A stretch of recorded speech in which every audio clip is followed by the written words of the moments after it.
દિવસ આવે 14 દિવસ આજે વિશ્વકર્મા જયંતિનો દિવસ 17 સપ્ટેમ્બર આદરણીય પ્રધાનમંત્રી નરેન્દ્ર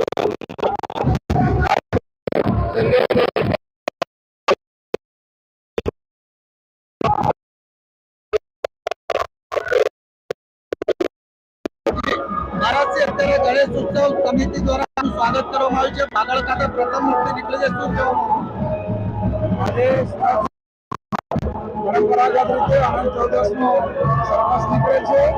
ગણેશ ઉત્સવ સમિતિ લગભગ 7 પોઈન્ટ ઉપર આપણી સ્વાગત માટેની વ્યવસ્થા કરી છે અને તમામ જે વધારા અને જ્યાં એ છે કૃત્રિમ વધારા છે ત્યાં પણ જે છે તમામ પ્રકારની વ્યવસ્થા છે। ગણેશ આયોજક મિત્રોને જેમ બને તેમ જલ્દી ગણેશ વિસર્જન કરવા અત્યારે આપ જોઈ રહ્યા છો કે